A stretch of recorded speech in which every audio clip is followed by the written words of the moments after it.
você finalmente vai ler livros em inglês. Eu tô aqui nesse lugar lindo e a primeira coisa que eu penso quando eu vejo um lugar desse é, nossa, podia me sentar e ler um livro, me dava super certo.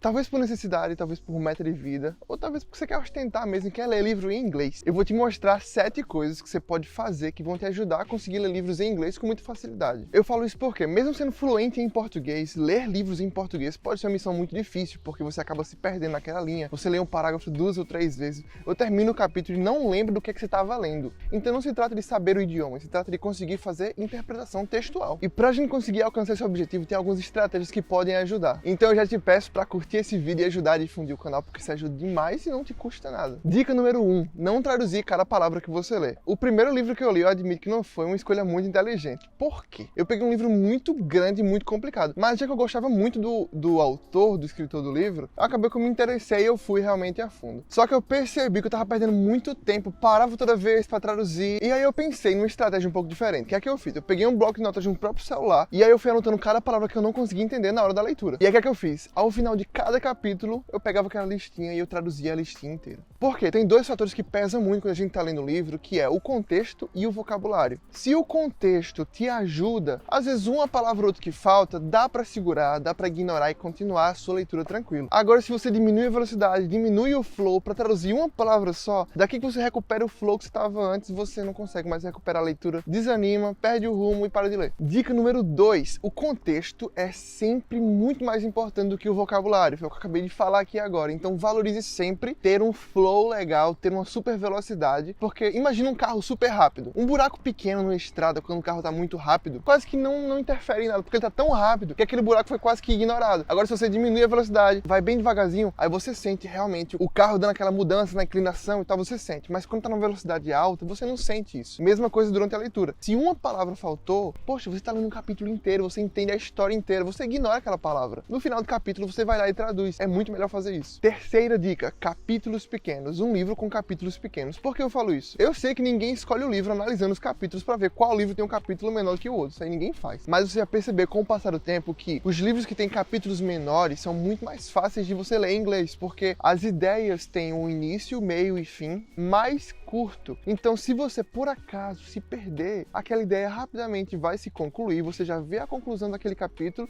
e já começa um novo com uma nova chance de ler o texto em inglês e entender tudo. Quarta dica, leia por pouco tempo. Eu sei que todo mundo gosta de ler, acaba lendo 1 hora, 2 horas, ou se perde no tempo e vai realmente ler no livro a fundo quando tem um ambiente legal como esse. Mas eu te recomendo, quando for ler um livro em inglês, se contenha a ler 20 minutos ou meia hora. Se você quer realmente ler mais, pega um outro livro em português, você continua lendo seu livro em português. Por quê? É melhor que você comece com um hábito pequeno e realmente consiga ler e se sinta feliz e satisfeito por conseguir ler aquele capítulo, do que se estender e ler durante 1 hora, 2 horas, 3 horas, acabar se frustrando porque não entendeu aquele capítulo e desistir do livro. Quinta dica, palavras novas, anote sempre em algum lugar, seja um post-it, seja um bloco de notas, seja um caderninho, seja no seu computador, anote em algum lugar, porque nosso cérebro ele consegue gravar muito melhor as informações que foram registradas fisicamente. Se você escreveu em algum lugar, o seu cérebro vai ter muito mais facilidade de se lembrar daquela informação, ela vai ser guardada num lugar muito mais privilegiado do que você simplesmente, eita, tenho que lembrar dessa palavra. A sexta dica se encaixa muito com a quinta dica, mas só que de um nível um pouco mais elevado.